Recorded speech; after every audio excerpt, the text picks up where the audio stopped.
أعوذ بالله من الشيطان الرجيم بسم الله الرحمن الرحيم أم اتخذوا من دون الله شفعاء قل أولو كانوا لا يملكون شيئا ولا يعقلون قل لله الشفاعة جميعا له ملك السماوات والأرض ثم إليه ترجعون وإذا ذكر الله وحده اشمأزت قلوب الذين لا يؤمنون بالآخرة وإذا ذكر الذين من دونه إذا هم يستبشرون۔ اللہ تبارک و تعالی نے کلام مقدس کی ان آیات مبارکہ میں جو سورۃ الزمر کی آیات ہے مسئلہ شفاعت کے بارے میں ارشاد فرمایا ہے۔ یاد رکھیں کہ شفاعت جو ہے وہ تو برحق ہے،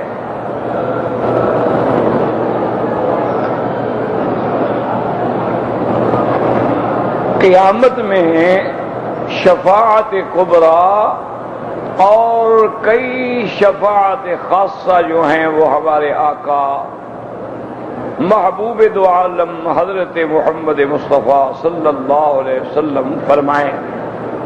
شفاعت حق سب سے پہلی جو ہے وہ ہے شفاعت کبریٰ۔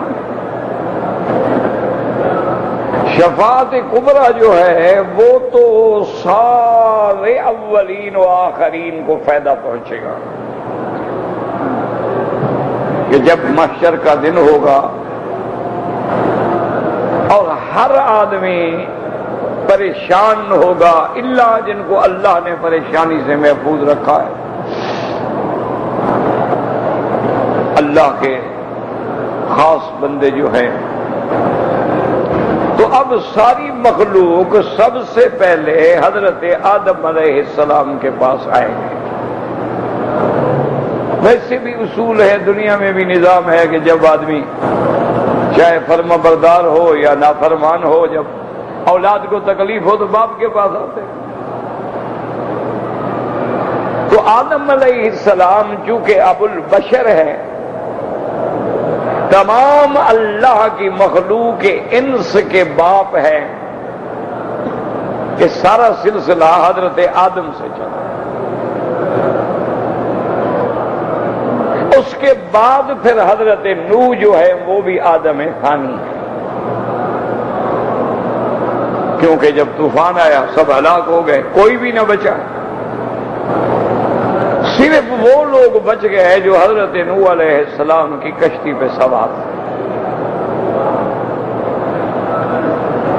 اور وہ سارے کے سارے مجموعی طور کے ملا کے بھی 80 آدمی نہیں بنتے۔ تو حضرت نوح علیہ السلام کو پھر اللہ نے 3 بیٹے دیے، اور بھی کئی بیٹے، جن میں ہے سام ہے، حام ہے، یافس ہے۔ پھر ان 3 میں سے آگے اللہ نے کائنات کو پھیلایا۔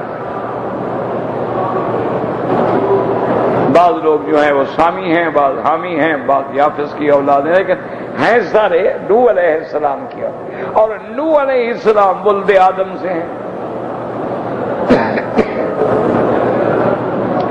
ورنہ نوح علیہ السلام اور آدم علیہ السلام کے درمیان میں تقریباً 10 صدیاں ہیں، 10 قرن ہیں، ایک قرن 100 سال کا ہوگا۔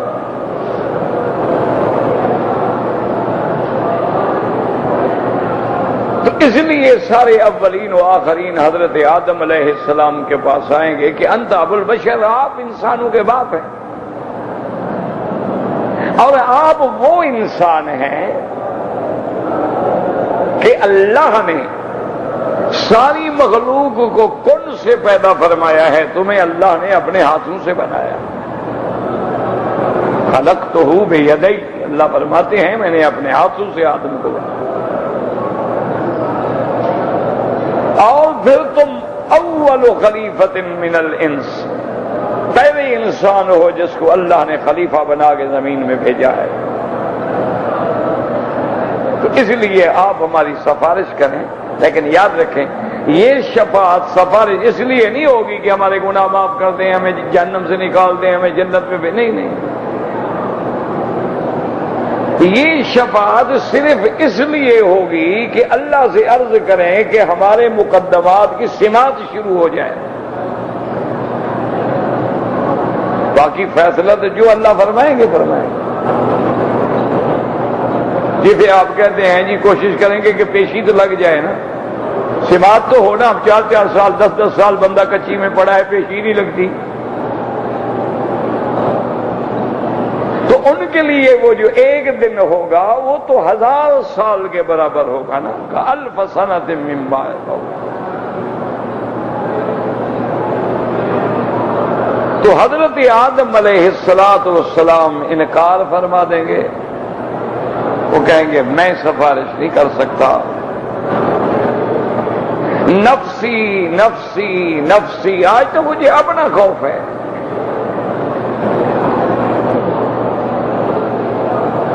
یہ خوف جو ہے یاد رکھیں عظمت الہی کا خوف ہے، جتنا دل میں اللہ کی عظمت ہوتی ہے اتنا بندے کو خوف ہوتا ہے۔ ہم دیکھیں نا اللہ والے جو ہیں وہ تو ایک کھجور کے دانے سے بھی ڈرتے ہیں۔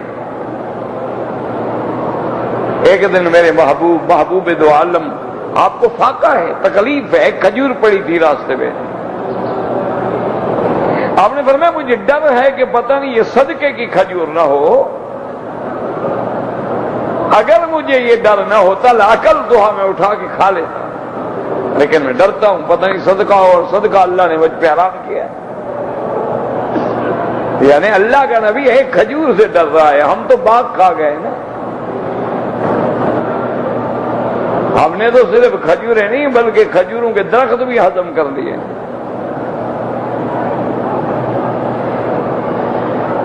اتنی چھوٹی سی بات سے بھی حضرت حاجی امداد اللہ مہاجر مکی رحمت اللہ علیہ کے بارے میں ہے کہ آپ مدینہ منورہ جا رہے تھے، اس زمانے میں اونٹوں پہ سفر ہوتا تھا، اونٹ مل گیا، کسی کو خچر مل گیا، کسی کو گدھا مل گیا۔ ایک آدمی حاضر ہوا، اس نے کہا کہ حضرت آپ مدینہ منورہ جا رہے ہیں، یہ میرا خط ہے، مہربانی کر کے وہاں پہنچانا ہے۔ آپ نے فرمایا ٹھیک ہے، کوئی بات نہیں، چونکہ کوئی ڈاک کا انتظام نہیں ہوتا تھا۔ یہ تو بہت بعد میں بھی، یعنی ایک برید کی گاڑی جاتی تھی، 3 دن کے بعد 4 دن کے بعد پہنچی تھی۔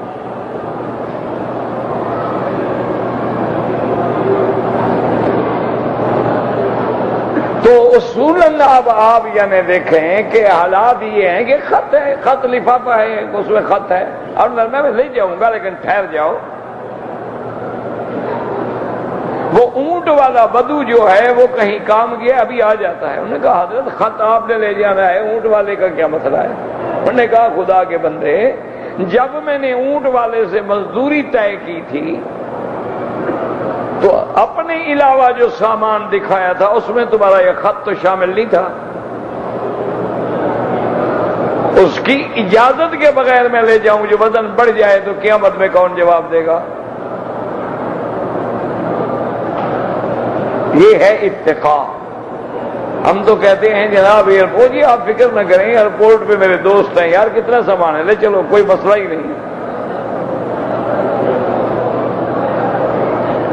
او بابا تم 100 کلو لے جاؤ، آگے میرا دوست ہے، اس کو میں کہہ دوں گا وہ پاس کرا دے گا، 10 ڈبے زمزم کے لے جاؤ۔ یہ چوری ہے، یہ حرام ہے، یہ ڈاکہ ہے۔ جو آدمی آپ کا سامان پاس کر رہا ہے کہ اس کے باپ کی کمپنی ہے ہوائی جہازوں کی، وہ تو ملازم ہے، خیانت کر رہا ہے، تم اس سے خیانت کروا رہے ہو۔ ورنہ جو علاوہ ہے آپ لے جائیں، جو زیادہ ہے پیسے ادا کریں۔ یہی وجہ ہے نا کہ ہمارے مسلمان ملک جو ہے وہ تباہی میں، اور بالکل یعنی معیشت میں تباہ ہو کے رہ گئے. وجہ کہ ہر آدمی نعوذ باللہ غدار ہے.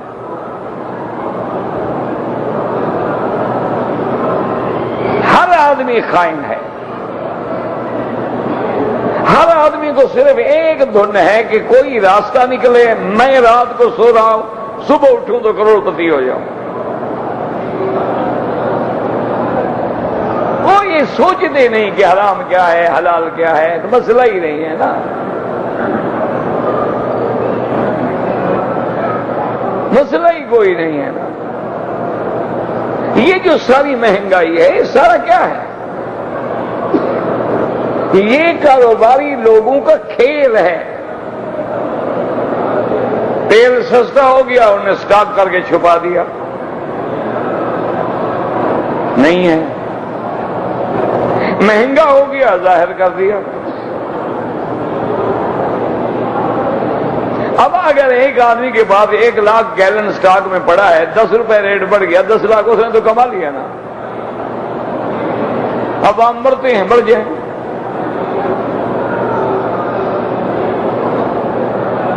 گنا لینا ہے 80 روپے ریٹ ہے, اور چینی بیچنی ہے 35 روپے کلو. کوئی حساب ہے دنیا میں؟ یہ تو سارا یعنی نعوذ باللہ ثم نعوذ باللہ بلیک میلر, چور, بڑے بڑے بلائیں بیٹھے ہیں کہ ساری دنیا کا مال کھا کے ہضم ہو رہا ہے, پتہ ہی نہیں کہ کہاں گیا.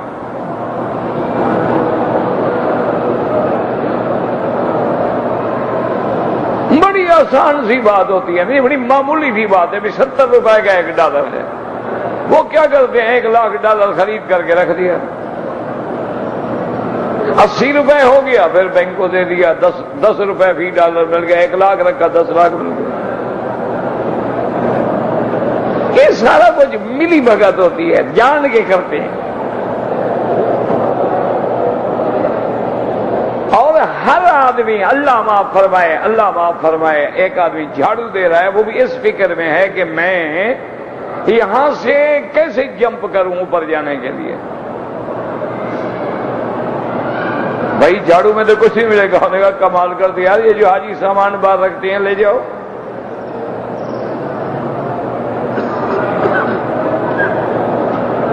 کسی کا جوتا, کسی کا بٹوا, کسی کا تھیلا, کسی کا کچھ 50 والا 10 روپے میں بیچ دیا, 10 والا 2 ریال, شام تک 200 ریال کھڑا کر کے اس کی دہاڑی کری ہے.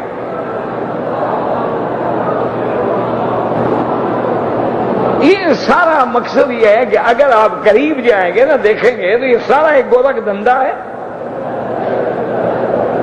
اور جب ان پہ خود زد پڑتی ہے پھر چیختے ہیں ہم مر گئے, ہم مر گئے, ہم مر گئے.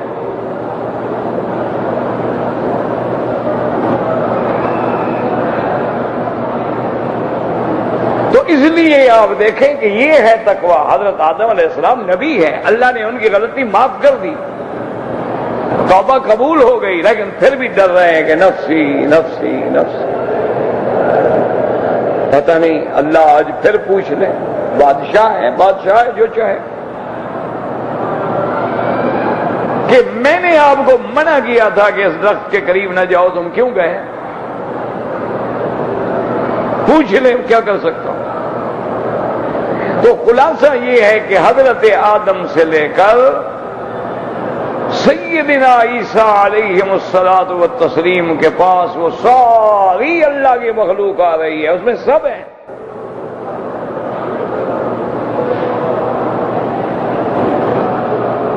سب نے جواب دے دیا, اور حضرت عیسیٰ علیہ السلام نے فرمایا کہ فاتوا محمدن, اے لوگوں اللہ کے نبی حضرت محمد الرسول اللہ کے پاس جاؤ. اب ساری مخلوق حضور کے پاس آئے گی. آپ فرمائیں گے انا لہا انا لہا انا لہا.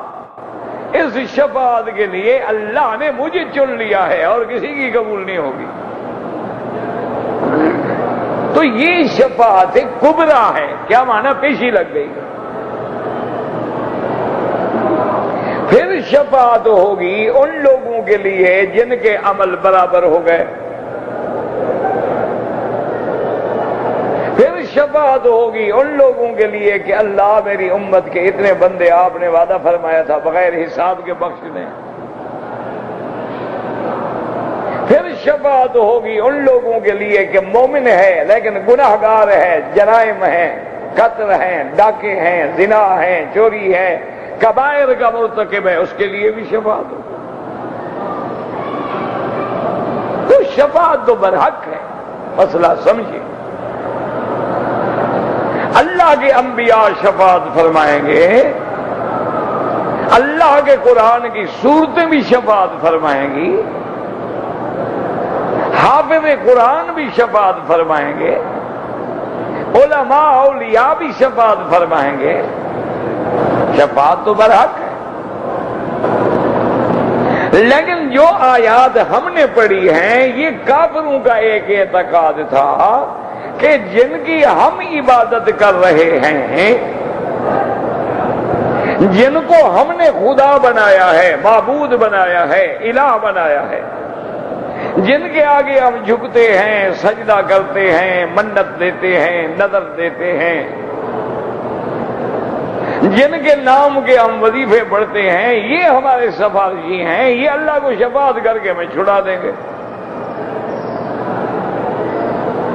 اچھا کافروں کا بھی کیوں؟ کوئی عقیدہ تو ہے نا جی، ہر کسی کا خیال ہے نا۔ دیکھو نا، ایک ہے صراط مستقیم، ایک ہے کہ ہم جنگل میں کھڑے ہیں، آپ کہتے ہیں نہیں ادھر جانا چاہیے، وہ کہتے ہیں نہیں ادھر جانا چاہیے، وہ کہتے ہیں نہیں ادھر جانا چاہیے، وہ کہتے ہیں نہیں ہمیں شمال جانا چاہیے، وہ کہتے ہیں نہیں یار شمال کہاں، ہمیں جنوب جانا چاہیے، سوچ رہے ہیں، بھٹک رہے ہیں۔ اور جن کو پتا ہے کہ بھائی یہ صراط مستقیم ہے، آپ یہاں سے نکلے سیدھا ماشاءاللہ پہلے وادی فاطمہ جموم تنیم ہوتے ہوئے سیدھا مدینے شریف چل جائے، صراط مستقیم میں بھٹکنے کا مسئلہ ہی نہیں۔ اسی لیے مشرکین جو تھے وہ بھٹکی ہوئی قوم ہے۔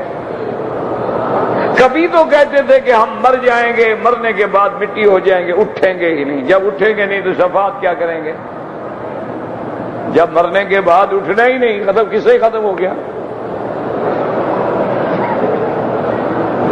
اس لیے وہ کھل کے کہتے تھے ان ہی الا حیاتنا الدنیا،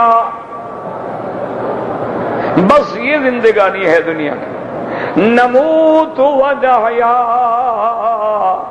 وما نحن بمبعوثین، ہم مرتے ہیں، پیدا ہوتے ہیں، لیکن جب مر جائیں گے تو پھر دوبارہ ہم زندہ نہیں کیے جائیں گے۔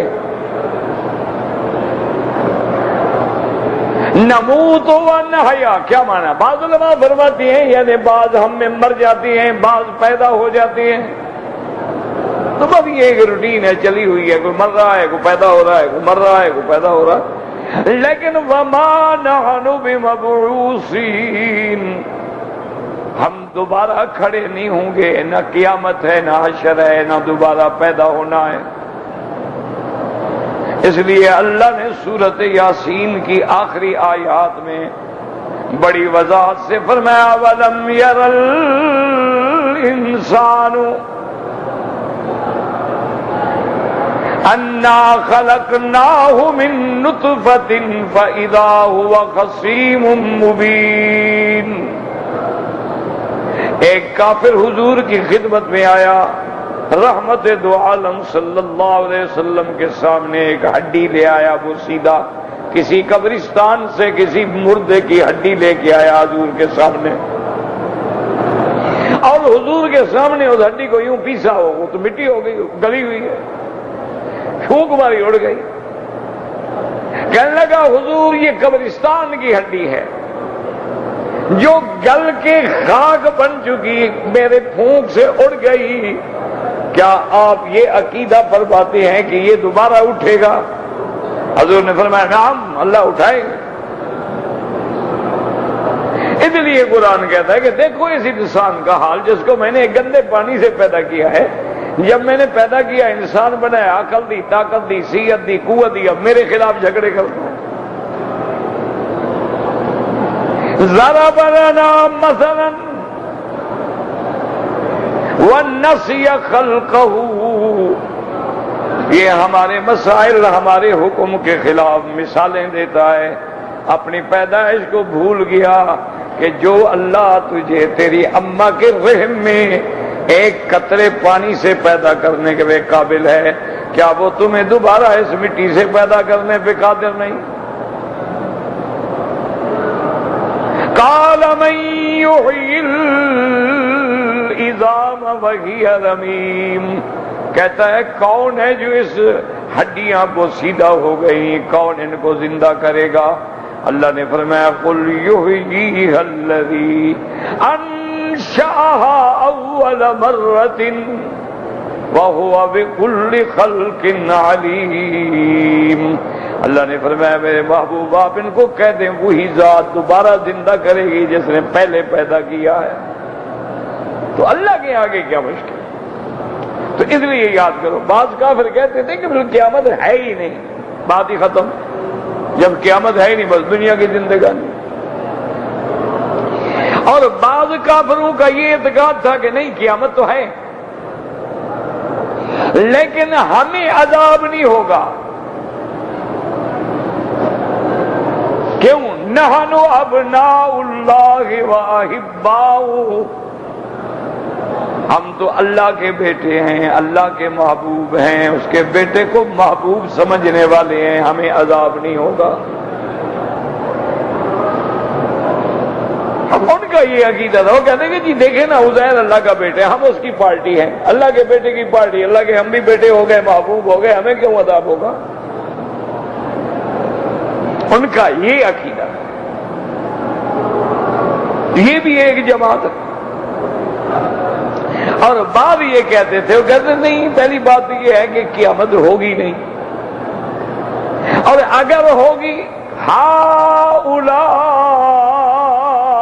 شفعاؤنا،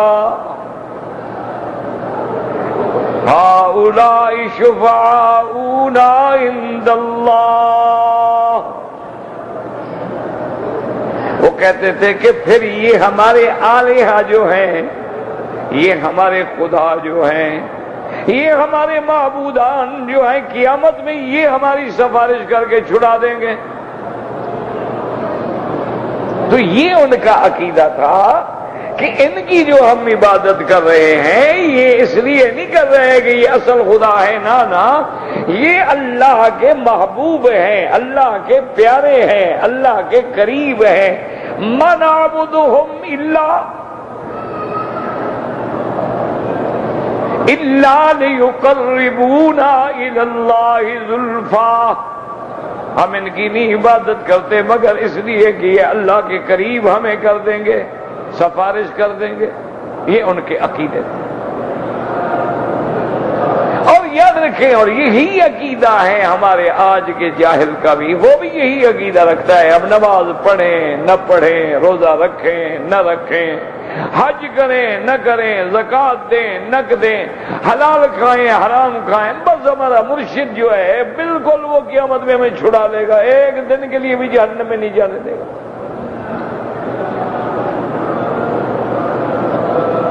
آج بھی جاہل کا یہی عقیدہ، اسی لیے وہ منتیں مانتے ہیں، دیگیں پکاتے ہیں، وہاں جا کے قربانیاں کرتے ہیں، ذبیحے دیتے ہیں، وہاں 9 راتیں بیٹھتے ہیں، قبروں پہ جا کے دھمال کھیلتے ہیں، قبروں پہ جا کے جناب وہ ایسی نعوذ باللہ کلمات کہتے ہیں جو آدمی اللہ کے لیے بھی نہیں کہتا۔ ان کو بھی یہی دماغ میں خلل ہے، وہ کہتے ہیں کہ یہ ہمارے سفارشی ہے، جب ہماری یہ سفارش کریں گے اور یہ اللہ کے پیارے، ان کی تو اللہ تبارک و تعالیٰ بات ٹال ہی نہیں سکتا نا، یہ تو اللہ کے اتنے پیارے ہیں نا، جو کہہ دیں بس اللہ مان لیتا ہے۔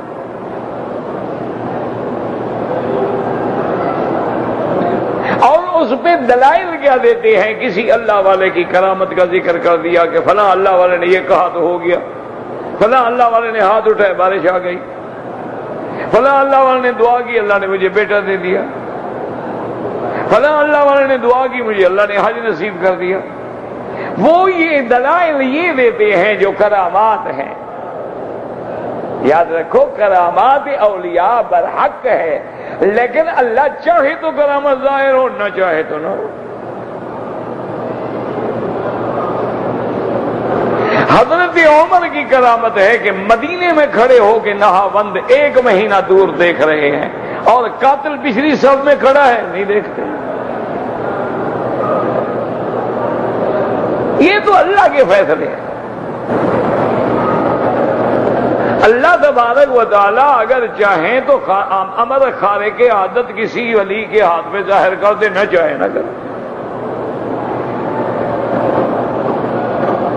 ان کے اپنے ہاتھ میں نہیں ہوتا کہ جب چاہے ظاہر ہو جائے۔ دعا مانگتے رہے، کبھی اللہ نے قبول کر لی، کبھی نہ قبول۔ تو اس لیے آدمی کو دیکھنا چاہیے کہ یعقوب علیہ السلام دیکھو دعائیں کر رہے ہیں، 40 سال کے بعد بیٹا ملتا ہے۔ 40 سال۔ ہم تو حج پہ آتے ہیں نا، دعا کرتے ہیں، یار دیکھو اتنا دن ہو گیا عرفات میں دعا مانگی، ابھی تک نہیں ہوا۔ یعنی نعوذ باللہ تمہارے انتظار میں بیٹھے ہوئے تھے فرشتے کے، تمہیں دعا مانگو اور وہ فوراً ڈیوٹی پہ لگ جائیں۔ اس کی مرضی ہے، نتیجہ آج ملے، نتیجہ موت کے بعد ملے، نتیجہ قیامت میں ملے۔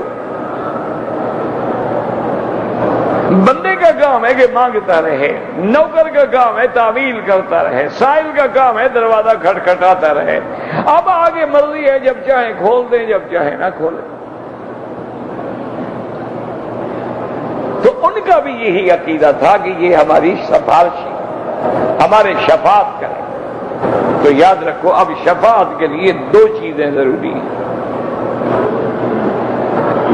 اچھی طرح دماغ میں بٹھا لو۔ قرآن و حدیث کی روشنی میں شفاعت برحق ہے، لیکن شفاعت کے لیے 2 چیزوں کا ہونا ضروری ہے۔ ایک جو شفاعت کرنے والا ہے اس کو بھی اللہ کی طرف سے شفاعت کرنے کی اجازت ہو۔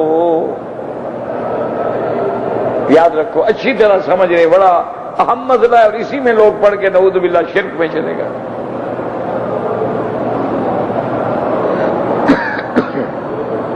یعنی اتنے بڑے جاہل آدمی نے، ہمارے اپنے علاقے میں ایک پیر تھا، بڑا مشہور ہوا، بڑا جناب دنیا بھاگ رہی ہے، میلے لگے ہوئے ہیں، عورتیں مرد دنیا ٹرالیوں پہ، ٹریکٹروں پہ، اونٹوں پہ، کجاووں میں پیدل آ رہے ہیں، دنیا ہے بڑی۔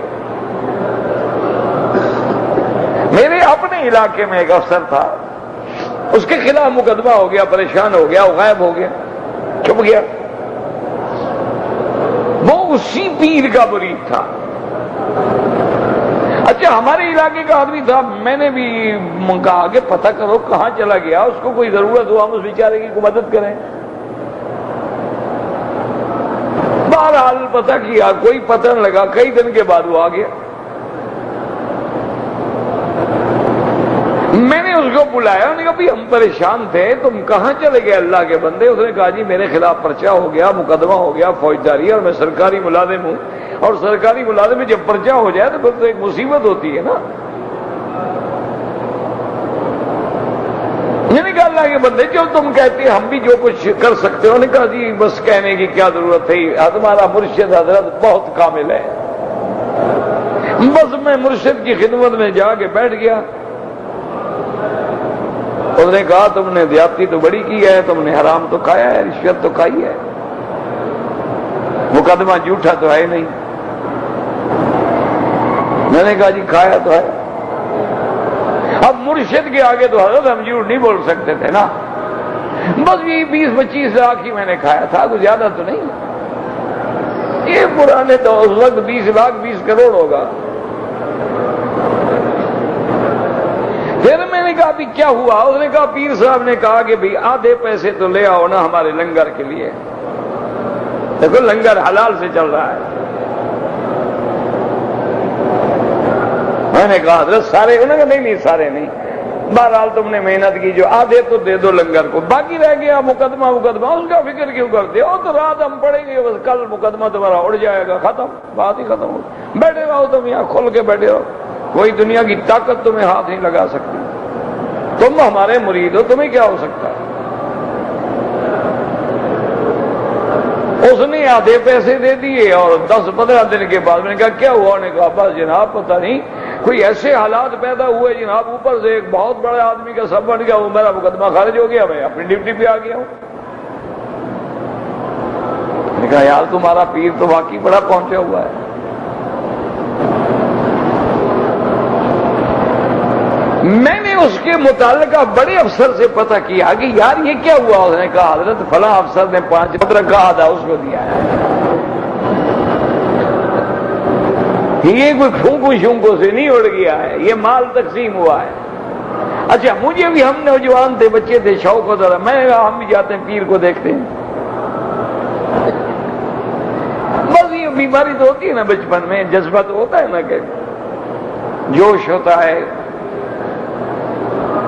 تو وہ رحیم یار خان سے کوئی چند میل پہلے سڑک کے کنارے آخری آرام گاہ کا ایک بہت بڑا بورڈ لگا ہوا تھا، اور اس کے جناب وہاں خانقاہ بنی ہوئی تھی۔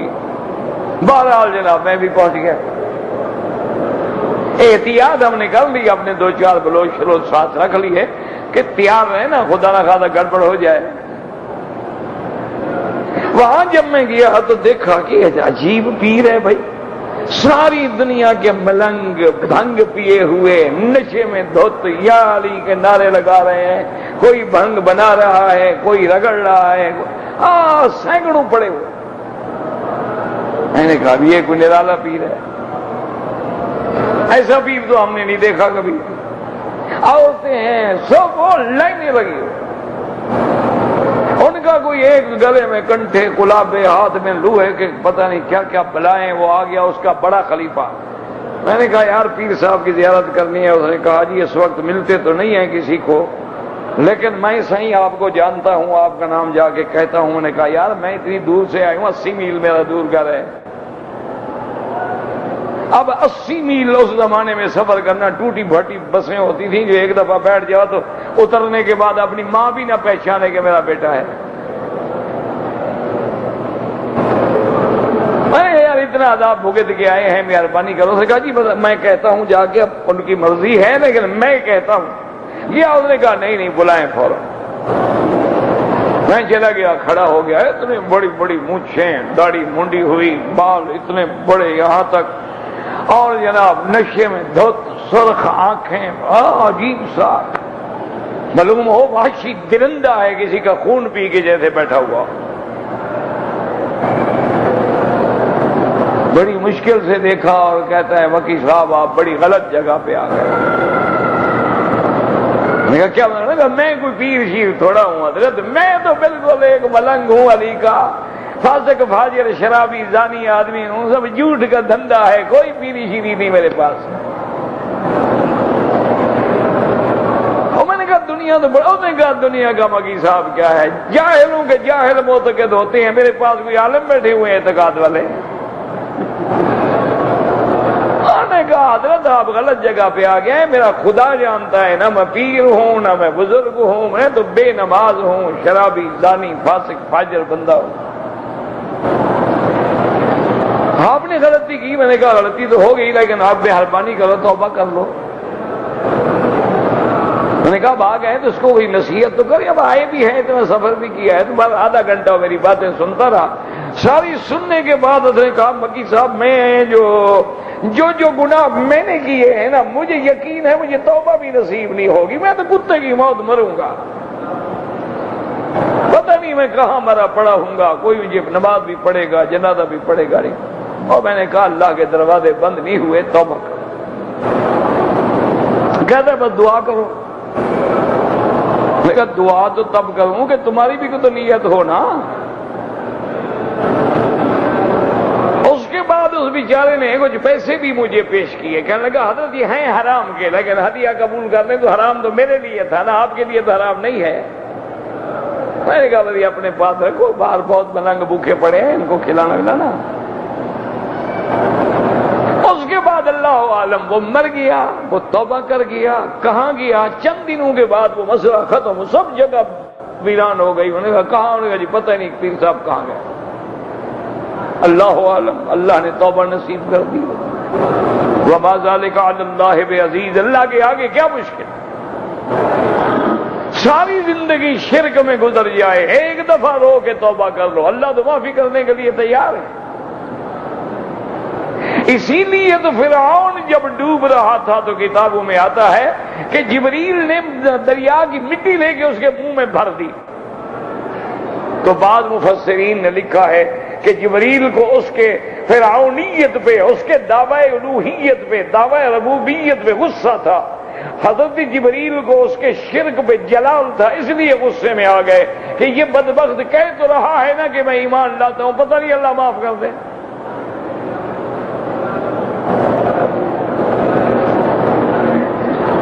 کہہ تو رہا ہے نا کہ آمنت برب موسیٰ و ہارون، شاید اللہ رحم کر دیں۔ ویسے یہ روایت صحیح نہیں ہے، یاد رکھنا۔ کیوں؟ موت جب عذاب نازل ہو جائے پھر توبہ قبول نہیں ہوتی، جب عذاب اتر جائے پھر کوئی توبہ نہیں۔ جب موت کا وقت آ جائے، حدیث پاک میں ہے ما لم یغرغر، جب غرغرہ کیا مانا کہ پانی منہ میں ڈالو اندر نہیں جاتا کر کے باہر نکلا، تو یہ ہے غرغر۔ اگر بندہ اس وقت پہ پہنچ جائے پھر بھی توبہ قبول نہیں، اور جب سورج مغرب سے نکلے گا پھر بھی توبہ کے دروازے بند۔ اسی لیے توبو، جلدی توبہ کر دو، رب کو منا لو، اپنے اللہ کے دروازے پہ گر جاؤ۔ کسی پیر کی، کسی مولوی کی، کسی ختم صغیر کبیر کی ضرورت نہیں ہے، بس تو اکیلا بیٹھ کے بالکل کوئی نہ ہو جہاں کہے مولا میں ذلیل ہوں، شرمندہ ہوں، میں توبہ کرتا ہوں، توبہ قبول فرما دے، بس۔ کوئی عربی کے لفظ آئے نہ آئے، کوئی تمہیں استغفار پڑھنا آئے نہ آئے، تمہاری ہر بولی کو جانتا ہے، جو تمہیں دل میں ہے اس کو بھی جانتا ہے۔ تو اس لیے یاد رکھیں کہ شفاعت میں دو شرطیں ہیں، اگر یہ دونوں شرطیں ہوں گی تو شفاعت ہوگی، ایک شرط بھی ہو اور ایک نہ ہو تو شفاعت قبول نہیں ہوگی، یاد رکھو۔ دو شرطیں کیا ہیں؟ ایک، شفاعت کرنے والا بھی وہ ہو جس کو اللہ نے اجازت، یعنی جس کی شفاعت قابل قبول بھی ہو۔ اسی لیے تم قرآن پڑھتے ہو الحمدللہ، من ذا الذی یشفع عنده الا باذنہ۔ اللہ فرماتے ہیں کون شخص ہے، کون ذات ہے جو میرے آگے سفارش کرے مگر میرے اذن کے ساتھ، اذن کے بغیر کون ہے جو شفاعت کرے؟ من ذا الذی یشفع، ہاں الا باذنہ، مگر اس کی اجازت سے۔ ولا تنفع الشفاعة عنده الا لمن اذن له، کوئی شفاعت نفع نہیں پہنچائے گی مگر اس کی جس کو اللہ اجازت دے۔ تو پہلی شرط یاد رکھو کیا ہے؟ کہ شفاعت کرنے والا وہ ہو جس کی شفاعت کی اجازت ہو اور اس کی شفاعت بھی قابل قبول ہو، ایک شرط۔ اور دوسری شرط یہ ہے کہ جس کی سفارش کرے، جس کے لیے شفاعت کرے، وہ بھی قابل شفاعت ہو۔ اگر وہ قابل شفاعت ہی نہیں تو شفاعت، یعنی اب دیکھیں مشرکین ہیں، وہ تو قابل شفاعت ہی نہیں ہے، تو مشرک کی شفاعت کوئی کرے کیسے قبول ہوگی؟ چونکہ ایک شرط ختم ہے نا کہ وہ قابل شفاعت نہیں ہے، اس کے لیے فیصلہ ہے کہ لا یغفر ان یشرک بہ، مشرک کو اللہ کبھی۔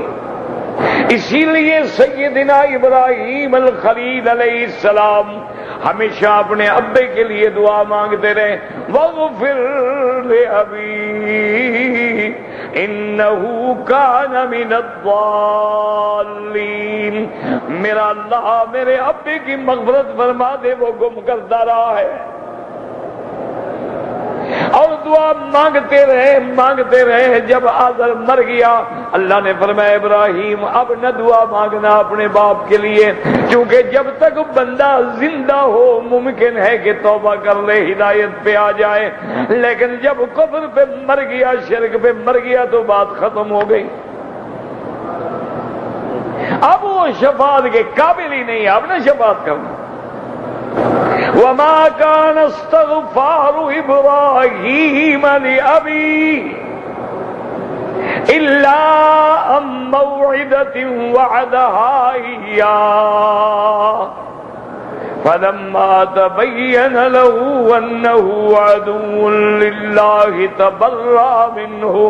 اللہ فرماتے ہیں ابراہیم بخشش مانگتے رہے، لیکن ایک وقت تک جب بات کھل گئی، جب پتہ لگ گیا، اللہ نے خبر دے دی کہ وہ شرک پہ مر گیا ہے، تو حضرت ابراہیم کی شفاعت دعا ختم.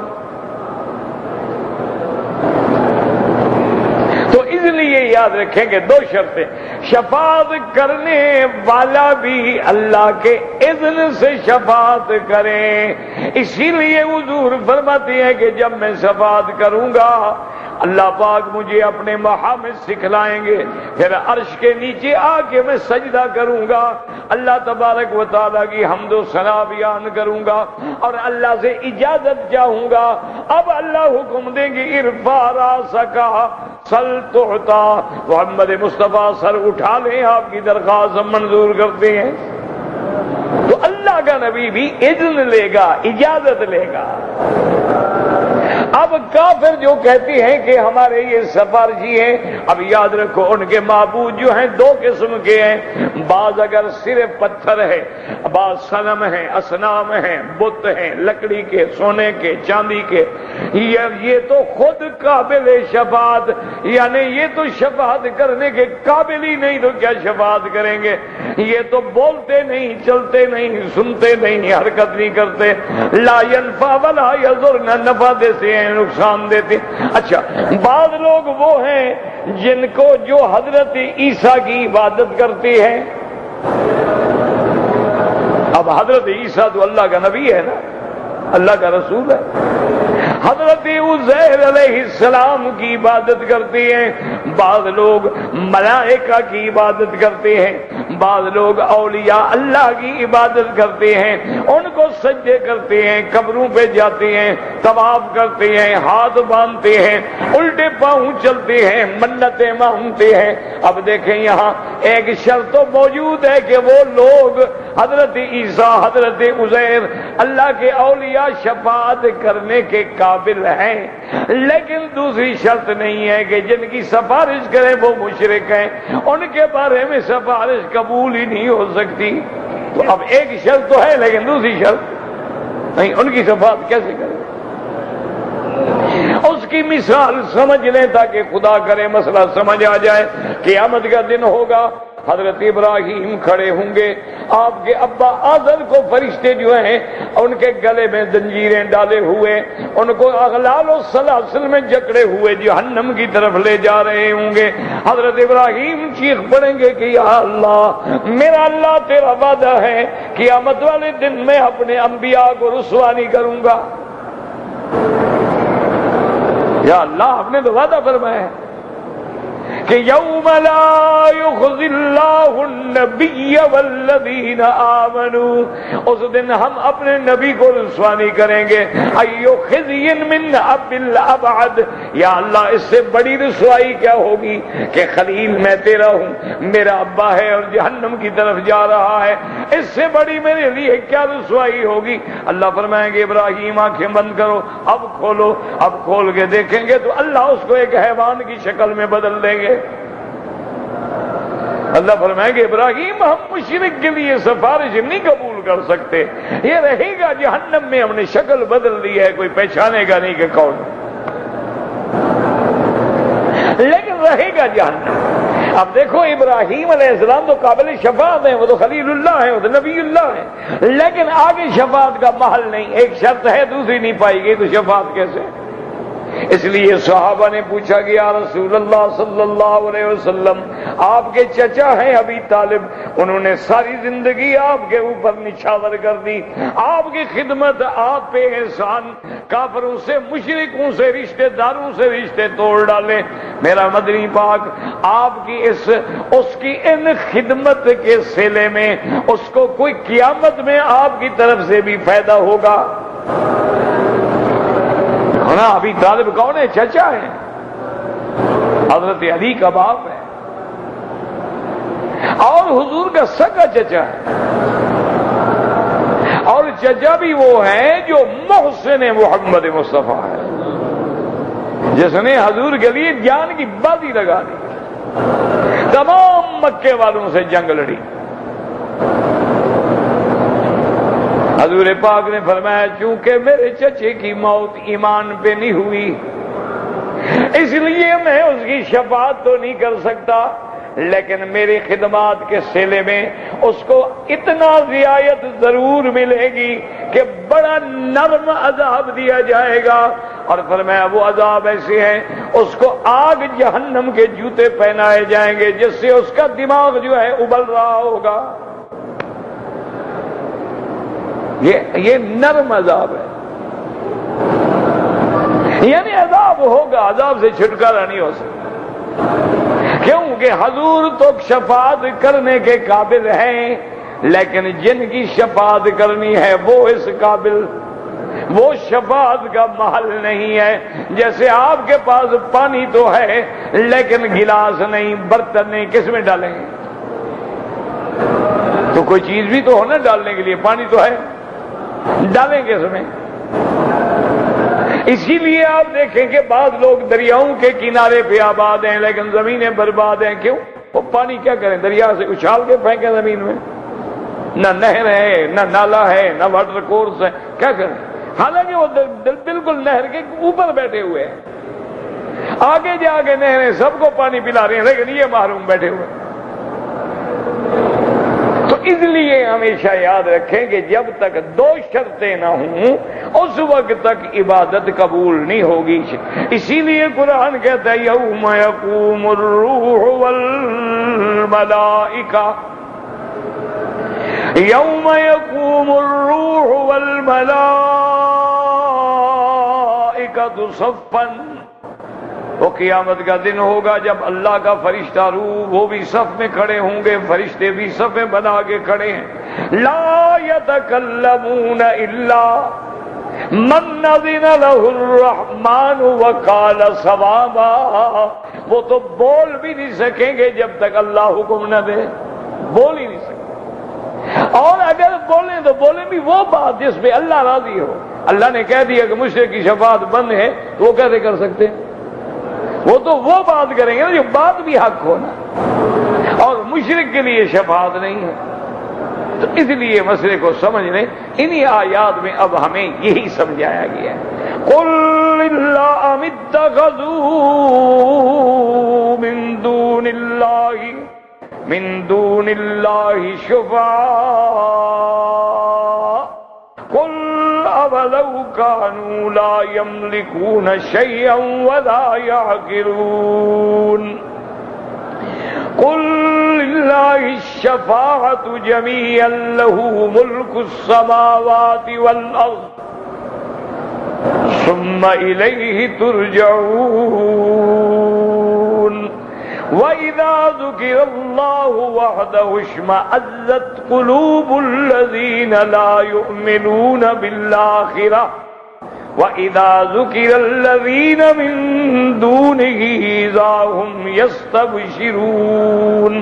اب مفسر فرماتے ہیں یقول تعالی ذامًا للمشرکین، اللہ تبارک و تعالی مشرکوں کی مذمت بیان فرما رہے ہیں، فی اتخاذہم شفعاء من دون اللہ، اللہ کو چھوڑ کے جو انہوں نے سفارشی بنائے ہیں، وہم الاصنام والانداد، وہ جو انہوں نے بت بنائے ہیں، تمثیل بنائی ہیں، التی اتخذوها من تلقاء انفسہم، اور جن کو انہوں نے اپنا الہ بنا رکھا ہے اپنی نفسانی خواہش کے مطابق، بلا دلیل ولا برہان، ان کے پاس نہ اس کے لیے کوئی دلیل ہے نہ کوئی اس کے بعد دلال ہے، حدهم علی ذلک، اللہ نے تحدید بیان کی اور فرمایا وہی لا تملک شیئا من الامر بل وليس لها عقل تعقل به ولا سمع تسمع به ولا بصر تبصر به۔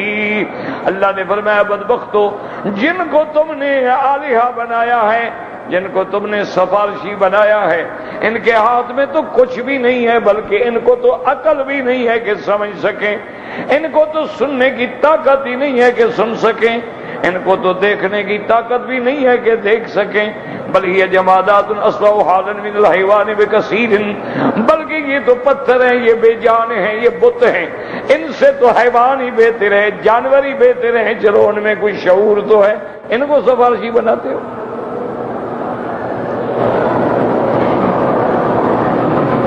اب یہی سمجھ رہے ہیں، یعنی ان بتوں میں تو گویا شفاعت کرنے کی قابلیت ہی نہیں ہے، یہ تو عقل سے بھی آ رہی ہے اگر بت ہیں۔ ثم قال قل اے محمد صلی اللہ علیہ وسلم لهؤلاء الظالمین ان اتخذوا شفعاء لهم عند الله تعالی اخبرهم ان الشفاعة لا تنفع عند الله الا لمن ارتضاه واذن له ومرجع كلها الیہ۔ اللہ نے فرمایا میرے مدنی محمد مصطفیٰ صلی اللہ علیہ وسلم ان کو سمجھائیں، یہ جو انہوں نے جھوٹے گمان کر رکھے ہیں، یہ جو انہوں نے جھوٹے عقیدے بنا رکھے ہیں کہ یہ ہماری شفاعت کریں گے قیامت والے دن، ان کو بتلا دے کہ ان الشفاعت، ان کی شفاعت لا تنفع عند اللہ، اللہ کے ہاں شفاعت نفع نہیں پہنچائے گی، الا لمن ارتضاہ، مگر اس کی شفاعت جس پہ اللہ راضی ہو اور شفاعت کرنے کی اجازت دے۔ اللہ تو مشرک کی شفاعت کی اجازت کا مسئلہ ہی نہیں، وہ تو فیصلہ ہے کہ جو شرک میں مر گیا اس کے لیے کوئی شفاعت نہیں ہے، نہ بخشش ہے نہ شفاعت ہے۔ تو جب مشرک محل شفاعت ہی نہیں تو شفاعت کیسے ہو؟ اچھا اسی طرح ایک بات ہو سکتی تھی، اور وہ یہ ہو سکتی تھی کہ شاید یہ دنیا میں جیسے پیسے دے کر، مال دے کے، ہدیے دے کے جان بچا لیتے تھے، شاید قیامت والے دن بھی ان کی مال دولت کام آئے۔ اللہ نے فرمایا ساری دنیا جتنی زمین ہے اگر یہ سونے کی بھر کے بھی پیش کریں ما تقبل منہم، وہ بھی قبول نہیں ہوگی۔ اس لیے فرماتی ہے کہ تمام اصل بات یہ ہے کہ وہ مرجعها كلها الیہ، ہر بات اسی کی طرف لوٹتی ہے، اللہ اجازت دیں گے تب شفاعت ہوگی، اور شفاعت بھی اس کی ہوگی جو قابل شفاعت ہوگا، اگر وہ قابل شفاعت نہیں ہے تو پھر شفاعت کا کیا معنی؟ من ذا الذی یشفع عنده الا باذنہ، کس کو طاقت ہے جو اللہ کے اذن کے بغیر سفارش کرے؟ لہ ملک السماوات والارض والمتصرف فی جمیع ذلک، اسی کے لیے آسمان ہیں زمینیں ہیں سب اس کا ہے۔ ثم الیہ ترجعون، ای یوم القیامت یحکم بینکم بعدلہ ویجزی کلا بعملہ، اور تم سب نے قیامت میں اللہ کی طرف لوٹ کے جانا ہے، اللہ تبارک و تعالی عدل فرمائیں گے، نیکوں کو ان کے اعمال کی جزا دیں گے اور بروں کو سزا دیں گے اپنے عدل سے۔ اب اللہ تبارک و تعالیٰ فرماتے ہیں ضامن للمشرکین، مشرکین کی مذمت میں کہ یہ مشرک دیکھو جب اللہ کی توحید بیان کرو تو ان کو کانٹے لگتے ہیں، ان کو برداشت نہیں ہوتا، جب شرک کی باتیں کرو تو یہ بڑے خوش ہوتے ہیں۔ آج بھی دیکھ لو، آج بھی جاہل کا یہی حال ہے، اگر اللہ کی توحید بیان کریں تو جناب آگ لگ جائے گی، اور جھوٹے کسے سناؤ، پیروں کے بزرگوں کے ماشاءاللہ نعرے لگائیں گے، مٹھائیاں کھلائیں گے، پیسے آپ کے اوپر ڈالیں گے۔ وَإِذَا ذُكِرَ اللَّهُ وَحْدَهُ اشْمَأَزَّتْ، اللہ پاک نے فرمایا جب اللہ کی توحید بیان کرو، لا الہ الا اللہ وحدہ، تو یہ انقبضت، ان کے دل تنگ ہو جاتے ہیں، نفرت پیدا ہو جاتی ہے۔ وقال سدی نفرت، وقال قتادہ کفرت واستکبرت، انکار کرتے ہیں، تکبر کرتے ہیں۔ وقال مالک زید استکبرت کما قال تعالی انہم کانوا اذا قیل لهم لا الہ الا اللہ یستکبرون، جب ان کو توحید کی دعوت دو اب یہ اکڑتے ہیں، انکار کرتے ہیں۔ ان تابعیت ان کی عادی وقلوبهم لا تقبل الخير وان لم يقبل الخير يقبل الشر، یہ حق کے تابع نہیں ہوتے، ان کے دل جو ہے خیر کو قبول نہیں کرتے، اور جب خیر کو قبول نہ کریں تو پھر لازم شر ہوگا۔ ولہذا قال تبارک و تعالی اذا ذکر الذین من دونہ، اللہ کے سوا اگر اصنام کا ذکر کرو، انداد کا ذکر کرو، اذا هم یستبشرون، پھر یہ بڑے خوش ہوتے ہیں۔ اللہ کی توحید سناؤ تو ان کو تکلیف ہوتی ہے۔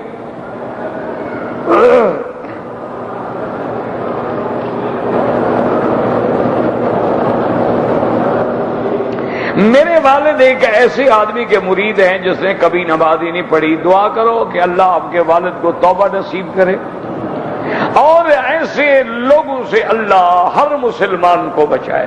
یاد رکھو بیعت بھی جائز ہے، اللہ کے اولیاء اللہ بھی برحق ہے، نشانی کیا ہے کہ وہ متبع ہوتے ہیں حضرت محمد مصطفیٰ، بس ایک موٹی بات یاد ہے۔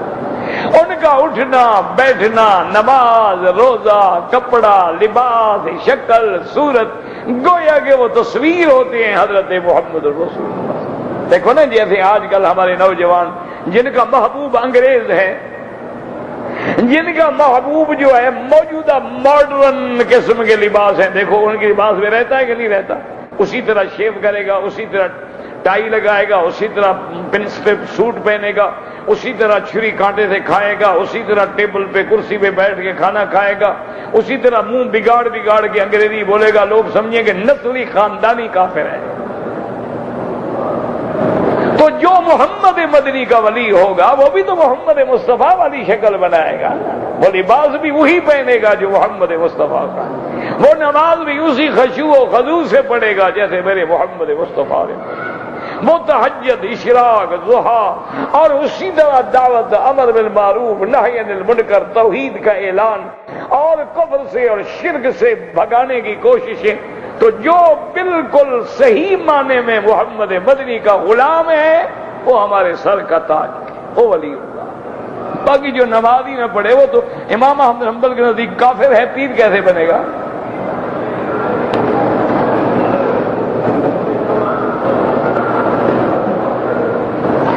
کہ جی اگر کوئی پیر ہے شریعت کے مطابق بالکل بیعت ہو سکتی ہے، سمع و طاعت، اس کے ساتھ بیعت کریں اصلاح کے لیے، تاکہ وہ آپ کی اصلاح کرے، آپ کی غلطیوں کا علاج کرے۔ بس شرط صرف یہی ہے کہ یہ دیکھ لو کہ اس کی زندگی شریعت کے مطابق ہے یا نہیں، بس چھوٹی سی بات۔ اگر ہے وہ واقعی مرشد ہے، جو خود بے نماز ہے وہ تو خود گمراہ ہے، تمہارا مرشد کیسے بنے گا؟